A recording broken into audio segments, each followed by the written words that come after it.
School में आधा से ज्यादा वह सब सिखाया जाता है जो कि असल जिंदगी में किसी काम का नहीं। धन दौलत का विषय स्कूल में नहीं बल्कि घरों में सिखाया जाता है। हाँ, वह ये जरूर बताते हैं कि स्कूल जाओ, मन लगाकर पढ़ाई करो, अच्छे नंबर लाओ ताकि तुम्हें अच्छी नौकरी मिल सके। स्कूल की शिक्षा का उद्देश्य आपको एक अच्छा नौकरी मिल सके, आप अकाउंटेंट बन सके, अफसर या कोई अच्छा अधिकारी बन सके। वरना सोचिए, कॉमर्स में दूसरों का बिजनेस का बैलेंस शीट क्यों मैच कराया जाता है, खुद का स्टार्टअप खोलने के बारे में क्यों नहीं सिखाया जाता, आर्ट्स में इतिहास रचने की बजाय बीता इतिहास क्यों पढ़ाया जाता है, ताकि आप एक अच्छा नौकर बन सके। तो हर व्यक्ति स्वर्ग जाना चाहता है परंतु मरना कोई नहीं चाहता। आज की तेजी से बदल रही दुनिया में आप कितना जानते हैं ये मायने नहीं रखता। 25 पे नौकरी, 30 पे छोकरी, फिर 2-4 खिलौने। लोग रैट रेस से बाहर निकल ही नहीं पाते हैं क्योंकि वह अपने अंदर के लालच और डर को समझ ही नहीं पाते। दुनिया में किसी भी इंसान के द्वारा फाइनेंशियल फ्रीडम पाने के लिए उसका फाइनेंशियल एजुकेशन का मजबूत होना बहुत जरूरी है। और एक्सपर्ट की माने तो फाइनेंशियल नॉलेज को बढ़ाने का सबसे अच्छा तरीका है ज़्यादा से ज़्यादा किताबों को पढ़ना। और यही वजह है कि दुनिया में फाइनेंशियल नॉलेज के ऊपर बहुत सी किताबें छप चुकी है। और उन्हीं किताबों में से एक अमेरिकन लेखक रॉबर्ट टी कियोसाकी के द्वारा सन 1997 में लिखी गई किताब रिच डैड पुअर डैड है, जो कि फाइनेंशियल एजुकेशन के मामले में सबसे ज़्यादा पसंद की जाने वाली किताबों में से एक है।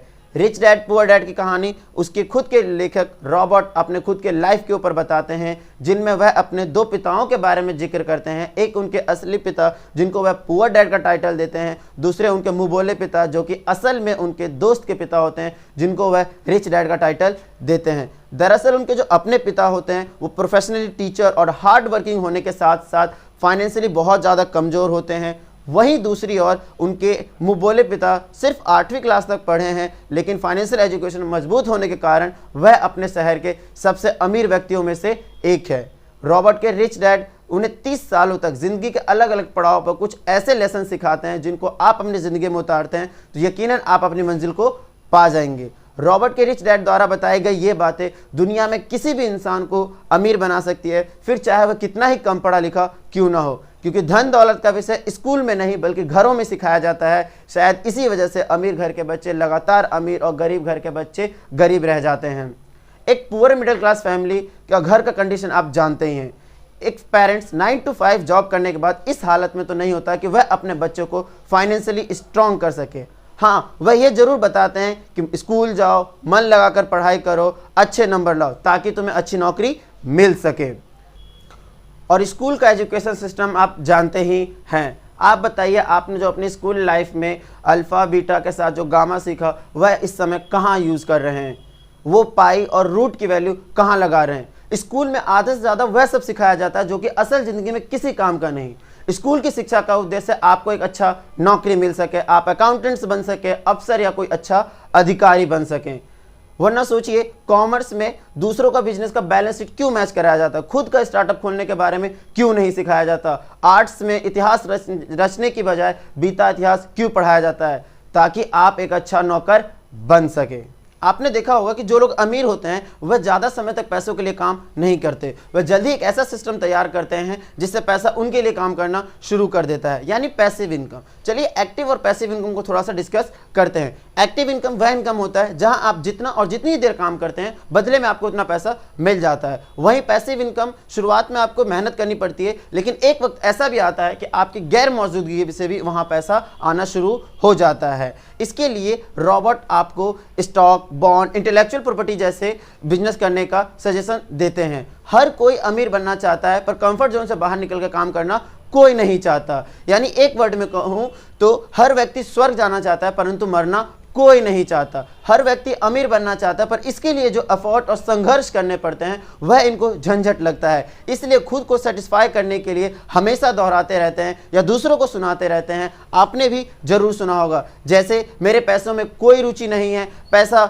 एक झंझट है, या आपने सुना होगा कि अभी तो मैं जवान या बच्चा हूँ। इस तरह की लाइन दोहरा दोहरा कर वो खुद को तसल्ली देते हैं। आज की तेजी से बदल रही दुनिया में आप कितना जानते हैं ये मायने नहीं रखता, क्योंकि आप जितना जानते हैं वह पुराना हो चुका है। मायने ये रखता है कि आप कितनी तेजी से सीखते हैं। उदाहरण के तौर पे अगर आपकी उम्र 50 या उससे ज़्यादा है तो यकीनन आप बहुत कुछ जानते होंगे, लेकिन आज के समय में अगर आप टेक्नोलॉजी को नहीं समझते हैं तो आप पछाड़ दिए जाएंगे।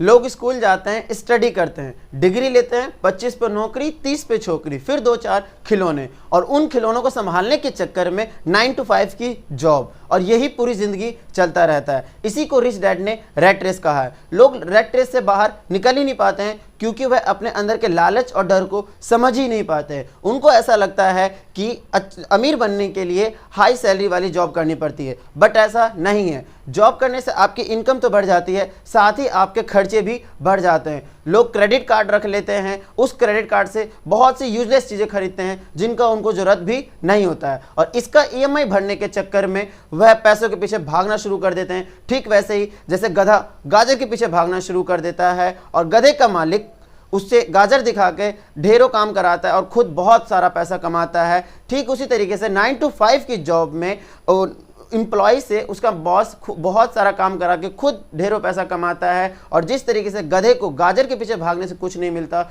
उसी तरीके से ये लोग भी पैसों के पीछे भागने से कभी अमीर नहीं बन पाते हैं। और ये डर के कारण जॉब छोड़ भी नहीं पाते हैं, क्योंकि इनको ऐसा लगता है कि अगर हम जॉब छोड़ेंगे तो हमारे खिलौनों का क्या होगा। Tax are for poor and middle class family. हम सभी जानते हैं कि टैक्स देना किसी को पसंद नहीं है, बट गवर्नमेंट रूल के हिसाब से सभी को टैक्स पे करना पड़ता है। वैसे टैक्स की हिस्ट्री बहुत पुरानी है। टैक्स का कॉन्सेप्ट इसलिए लाया गया था ताकि लोगों के बीच अमीरी और गरीबी का फर्क मिटाया जा सके। शुरुआत में टैक्स सिर्फ अमीर लोगों पर लगता था और उस पैसों का इस्तेमाल गरीब एंड मिडिल क्लास फैमिली लोगों के हेल्थ एंड मेडिकल केयर जैसे संस्थानों में किया जाता था, ताकि इकोनॉमी में इक्वलिटी बना रहे। बाद में इसमें और भी चेंजेस आए और आगे चलकर पुअर एंड मिडिल क्लास लोगों पे भी टैक्स लगना शुरू हो गया। और आज हालात ऐसे हैं कि सरकार को ज़्यादा tax poor and middle class लोगों से ही मिलता है, क्योंकि अमीर लोग फाइनेंशियल नॉलेज होने के कारण अपने आप को टैक्स देने से बचा लेते हैं। अगर आप भी ज़िंदगी में कामयाब होना चाहते हैं तो आपको कुछ चीज़ों का ज्ञान होना बहुत ज़रूरी है। जैसे आपको पैसों की समझ होनी चाहिए, पैसों से पैसा कैसे बनाया जाता है, अंकों को पढ़ना आना चाहिए, बाजार की मांग और पूर्ति की समझ होनी चाहिए। जैसे ग्राहम बेल ने बाजार की मांग को समझा और टेलीफोन का आविष्कार किया। तो चलिए इस वीडियो में ऐसा ही, मिलते हैं किसी नई वीडियो में। तब तक के लिए धन्यवाद and thanks for watching my video. Keep supporting, keep loving.